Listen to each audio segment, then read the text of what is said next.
You don't think that the Excel skill is going to be less important with the AI? Oh no, I can't see Excel skills being less important because Wow, can you explain to the audience what does MVP stand for? sure, so it's the Microsoft Most Valuable Professional. Hello! This is CPA Career Path Podcast with Rosey Flaherty, CPA MSA, where we dive into thrilling journeys in the world of accounting. This episode is proudly sponsored by Chapman University's Argyros College of Business and Economics, located in beautiful sunny Southern California. Are you thinking about pursuing a master's in accounting? Chapman's MSA program is tailored for ambitious professionals like you. With intimate class size and a collaborative atmosphere, you will receive personalized attention from world-class faculty who bring extensive industry expertise to the classroom. Enhance your accounting skills, fulfill CPA license requirements, and elevate your career with Chapman's flexible MSA program. Discover more and apply today at chapman.edu/MSA. I love that function. I use that function a lot in my spreadsheet as well, just like create the formula and like I use function or I can use specific word. Like when I have the list to check the status for staff, I say if it's prepared will be in this color code, review will be in this color code. So when people update, I say it doesn't matter what you put in that paragraph, as long as you put this keyword for me, and then what color will show up. And then when I look at the spreadsheet, I just look at the color to see, do we have a lot of green? It means job is almost done. A lot of yellow, it means, wow, still in review. When we have so many red, it's like, hey, what are we missing here? That's good. And I love conditional formatting. It is one of my favorites. Yes, that's my favorite. And I think pivot table is so good in text as well, because I use that a lot when I have to work on fixed assets. I use that a lot when I work with like different clients and they have different categories, or like when I assign the staffs, I want to make sure that how many returns that I assign for these staffs and how many hours that this staff going to work on. Do I need to reallocate, move around a little bit? So for audience, if you don't know about conditional formula or like pivot table, those are two things that I use literally every day. Every day. Yeah, and let me share a few Excel things to look at if your listeners aren't familiar with these couple of things. So it's it's going to be tables to store your data. That's on the Insert tab, Table. Yes. So tables store the data. If you're creating formula-based reports, then learn the SUMIFS function, SUMIFS. And if you're building pivot table reports, learn how to use pivot tables. If you're getting data from outside sources and copying and pasting it in, use Power Query instead. So learn that skill. It's huge. And then Power Pivot for more advanced pivot tables. So those would be like 5 things that I would think would be a big game changer. Yeah, I use some of them. I did not use all of them, but I use some of them, and they are really good. I think SUMIFS is really amazing because it's just like advanced level of SUMIF. You can take advantage of multiple functions of column and rows. I love that function as well. But Jeff, I know that Excel is so important and so necessary for this career. But with AI, it looks like AI can assist staffs a lot with like the report, with summaries of like detailed summary. What do you think about Excel skills play in this AI technology age? Yeah.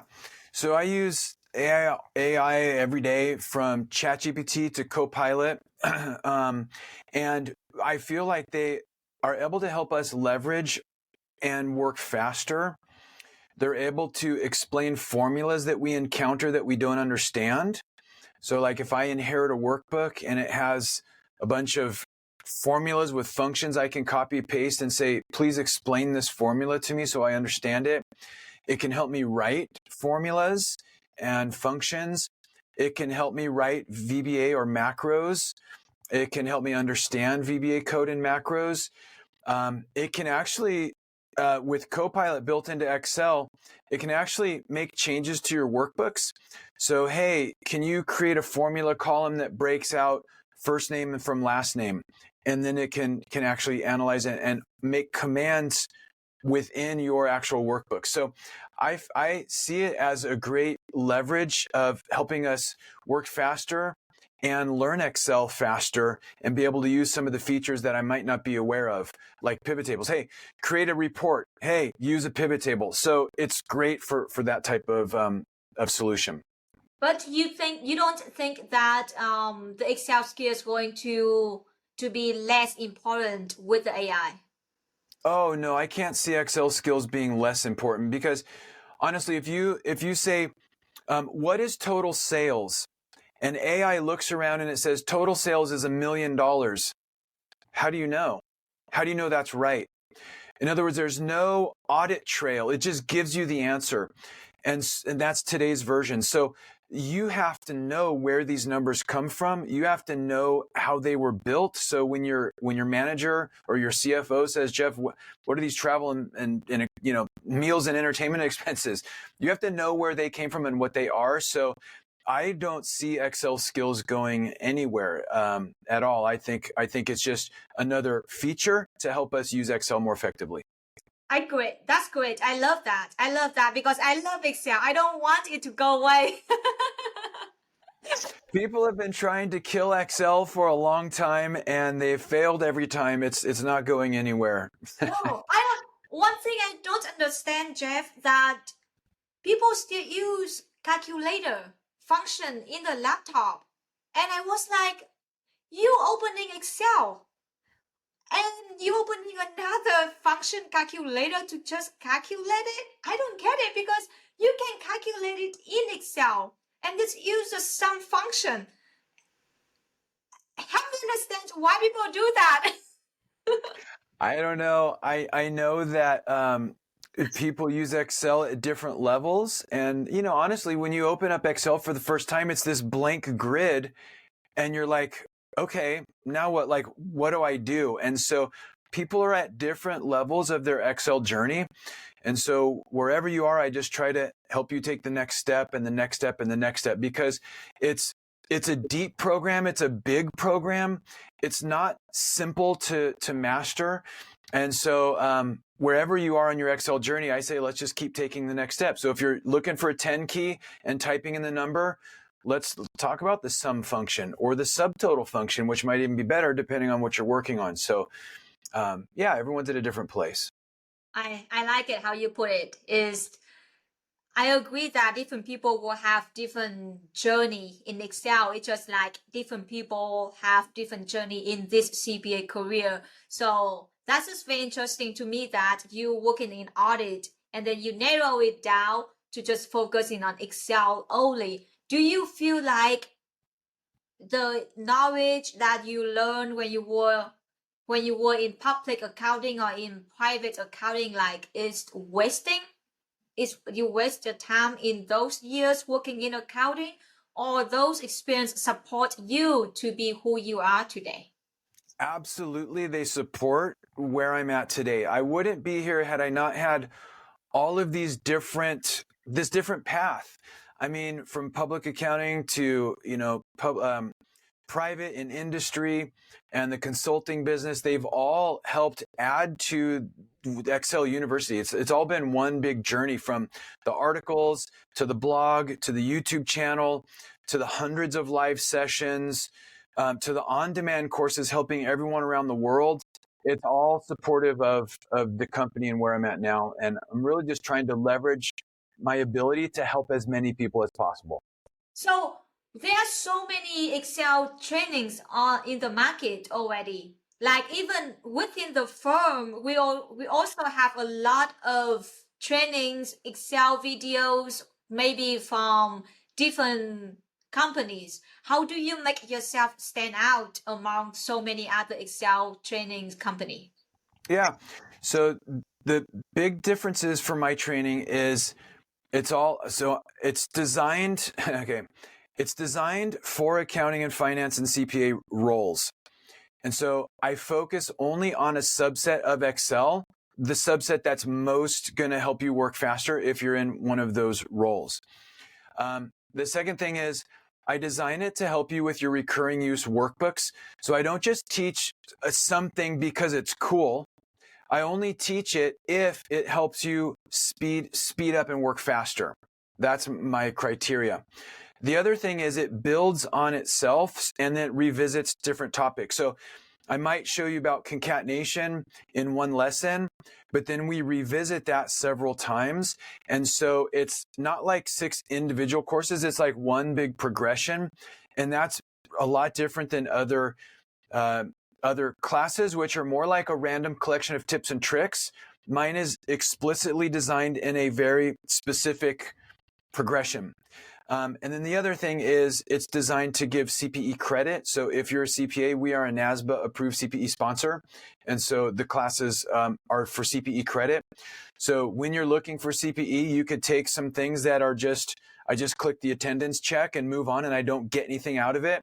But if you take my CPE class, I will teach you something practical that's going to impact your career and help you get your work done faster. So talking about CPE, it's funny that back in many years ago when I took CPE courses, you will receive questions related to the content that you are attending to see if you are actually understand what you are watching or not. But recently in last several years, I noticed that the CPE course, you have the CPE question to say, hey, do you like money? What time are you, morning person or evening person? Like it's just some random questions about your life. So people I feel like if you don't pay attention to the course, you still can get the CPEs. What kind of CPE questions you have in your CPE? Yeah. So NASBA is the organization that determines what are the standards. And so for live webinars, the standards are just, am I here? It's an attendance check. So I don't have to assess if you actually learned anything. My classes fall under the NASBA delivery format called self-study. And so I test for your knowledge of what I teach. And so there are quizzes with qualitative feedback to help you as a learning tool. And then there's the final exam. And with a passing score of 70%, then you get your CPE certificate and you can reattempt the exam. So I definitely make sure that you know the topics. 70%, not 75. So that's good. So you don't remind people how they pass a CPA exam. I'm still panic about 75 passing score because I got 74 and I got 73 and 72 and I was like, I don't like 75. So I'm glad the passing score for you is 70. So that's good. Yes, it's 70%. And that's just basically NASBA sets the rules. And so I implement all their rules. So that's their policy. So yeah, it's if you actually pay attention to the lessons, it's super easy to pass. That's awesome. And it's also helpful for your daily work as well. So it could be awesome. I could strongly recommend you to take Excel trainings either from Jeff or from your CPA firm or from your company. That's super helpful for your career. I don't know how many times I emphasize through this podcast, but I love Excel and I wish people can learn more about it. So Jeff, I would love, that's why I would say, Jeff, that is a perfect topic for me for this podcast. So now my question for you is that for students, they are encouraged.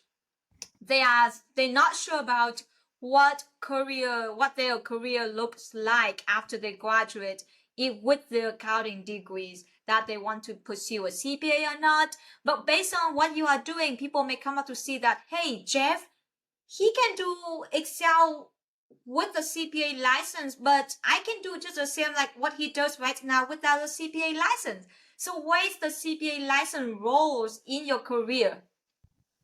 Oh, for me, having the CPA certificate, oh, you mean what are the benefits of getting a CPA versus not? Well, I would say that how the CPA license support you in the career that you have right now as president of the Excel University, because for this position you don't need to hold a CPA license, right? Correct. So for this role, I still maintain a CPA active license. I don't let it go to inactive because I worked very hard to get that. And so I will keep renewing that for as long as I live. So, but you're right. I'm not doing taxes. I'm not doing audits. I'm not doing any financial statements. It's just 100% full-time Excel training. So you're right. I could let it lapse, but no, I've definitely worked too hard to keep it. So I'm going to keep it.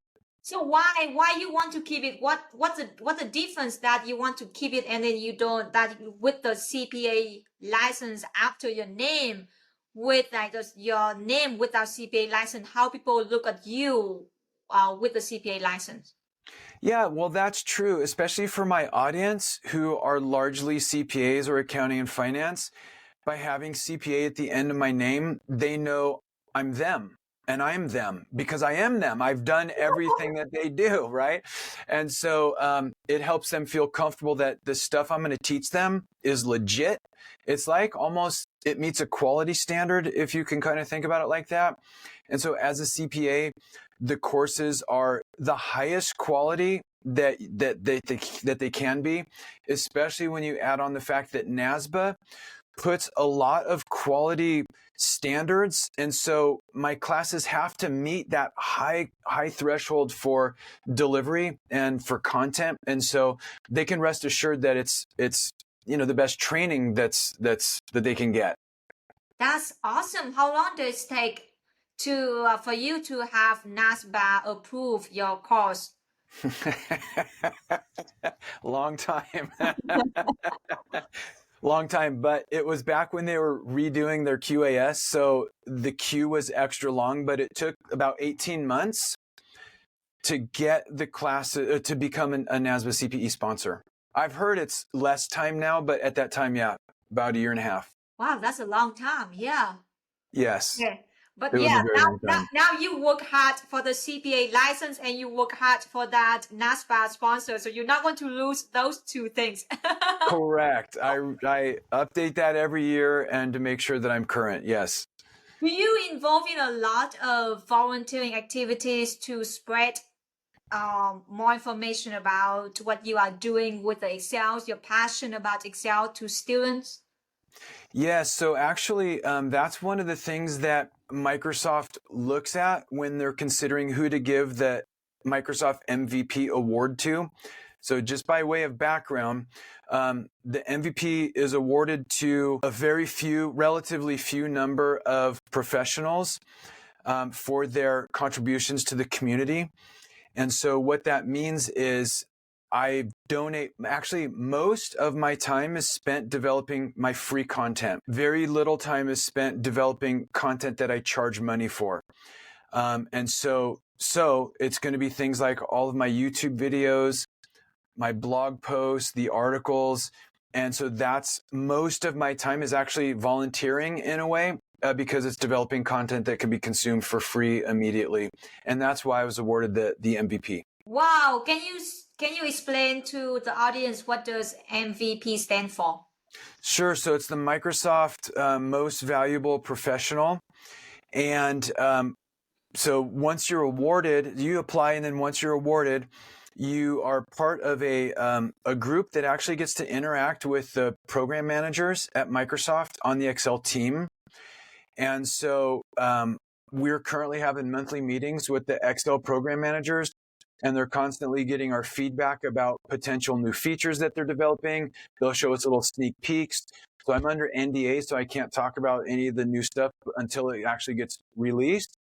And then we also go up to Redmond once a year for the MVP Summit. and that's where we get to meet in person. I get to hang out with all my Excel friends. You all know them if you're following any Excel influencers. They're all my friends. We get to hang out for during the summit up there and meet in person, provide feedback, suggest features. When they were coming out with this trim range function and new, operators, they're like, hey, what do you guys think about this? What would you expect to work like this? And so we get to give feedback. So it's just a wonderful way to be tied into the Excel community. Wow, now you have more time for yourself, because building online courses, you have more freedom to build, to spend with your community, and also spend with your family as well. So what do you do for fun when you have all those free time, Jeff? Oh, man. Well, my wife and I love to mountain bike. We went to Bentonville, Arkansas, which is like one of the big mountain biking places. So we love riding. We love running. We're trying to get a half marathon done in all 50 states. So we'll see how that goes. And so it's spending time with my family also. So yeah, those are a couple of the hobbies that I enjoy. Did you say Arkansas? Arkansas, yeah. Where in Arkansas? Bentonville. Oh, okay. Because I went to Arkansas for college, and you always say like, Rosey, you travel across the globe, because I'm from Vietnam. You travel across the globe to just go to Arkansas? I was like, what's wrong with that? I still got my degree in accounting. So Yeah, no, that's a great little town that we visited within Arkansas, and they have some amazing trails, hundreds of miles of trails at all skill levels. So yeah, it's a lot of fun. that's awesome. Wow, you want to do the half marathon?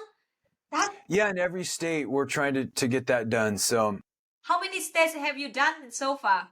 only a few. We're kind of early because we're just entering the kind of empty nest stage of our life. Our youngest is ready to go to college coming up, and so this would be our plan to finish them now that we're going to be empty nesters soon. So that's the goal. Oh my God, that sounds so exciting. When you get to Massachusetts, make sure you give me a heads up.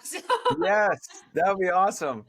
That would be awesome to meet up with you in person. So your kids, are they considering to be a CPAs, or are they just like, no, dad, granddad and dad, they are both CPAs.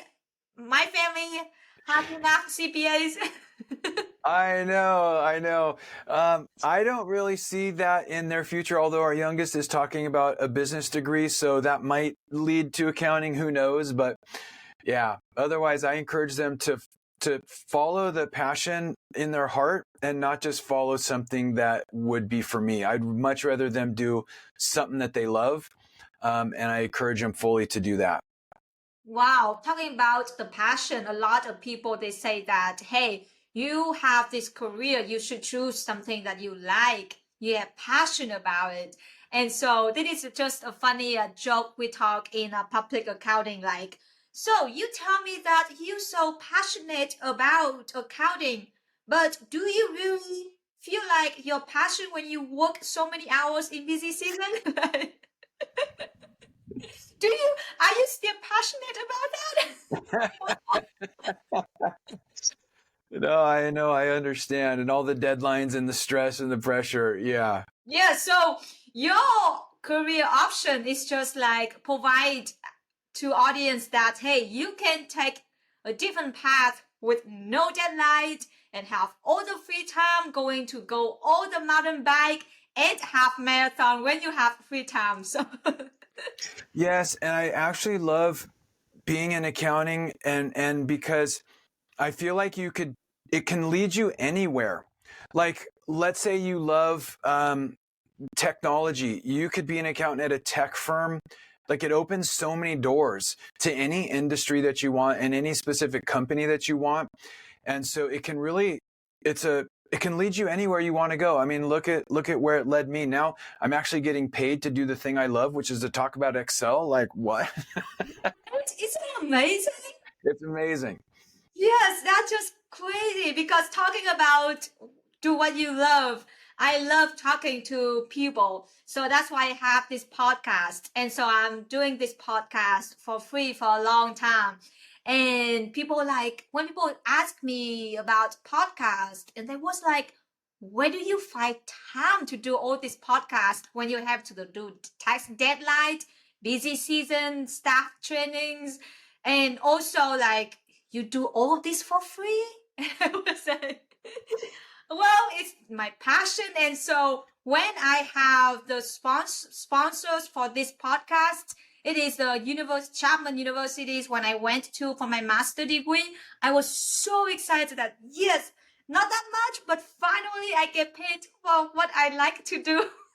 What a great feeling that is. Your passion turned into that's wonderful. Isn't that cool? It's Isn't so that cool. That's amazing. Well, I don't get to your point yet that you like completely freedom from that. I'm still have to do a full-time job that doing a text for client service. But I know when you also mentioned that you do a lot of free content on YouTube, writing blog, all those times, how long does it take you? Do you still produce free content on YouTube or no, you stopped doing it? No, I still do. Yeah. Once a week, everything. So that weekly tips newsletter that I was talking about before, that includes the link to the weekly video and the weekly blog post. So that's still something I do every week. Yeah. That's something you like to do, right? Well, I love showing the new cool things and different ways to accomplish something. So often my videos might say, here's something that we need to do. One way is to do it manually, like you've been doing it for the last 20 years. But here's this other way to do it, which is going to help you get it done faster. So I love doing it, setting up my training like that. Oh, I need to check out your YouTube channel. I know I check out your website, but I need to check out your YouTube channel. That will be fun because I do have YouTube channel as well for this podcast. And Yes. I did share some tips and advice, and then I have been so busy that I haven't produced any videos, just myself sharing tips and advice. But that's a great platform that you can share with so many people when you just need to make one time the video, one time only. Isn't that cool? It's cool because it stays there and then people search for it. But it does take a lot of time, I'll admit. Just even a 5-minute video takes 10 times longer than that because of planning it, creating the workbooks, recording it, editing it, like getting it all done. So it takes a long time, but it's very satisfying. Wow, really? It only take you like 50 minutes to make a 5-minute video? It took me a lot longer. Yeah, maybe that's a low estimate. It probably takes a couple of hours at least per a 5-minute video. Yeah. Yes, I remember like probably years ago I made one video is 6 minutes and a half. And it talking about the difference between audit and tax, and it has the most views on my channel. But it took me 8 hours. Yeah. 8 hours to work on it. So I was like, it takes too much time. I'm going to just do podcast. It's more fun. Yeah, and I think, you watch a YouTube video and you're like, oh, that was a 5-minute video, not realizing how long it took the creator to produce it. So Yes. yeah. Yes. Jeff, I have so much fun talking to you. We talk so much about all different things. I don't know if we're really talking about CPA career path, but we share so many different viewer points in this career that you can have the CPA license, but you don't have to do tax or audit or deal with the deadline, just like what you are doing right now with your company. So now for students who are just about to graduate and for young professionals, besides the advice that they should be good at Excel, what other tips and advice you can provide to them? I would say probably start with the larger company that you can get into, and then it's easy to go down to smaller companies as opposed to the opposite way. At least that's the approach that I took, and it worked out really well because back when I was going, there was the big 6, and so I went to Arthur Andersen. And having that name on my resume, I could literally go to any company in the US and get a job there.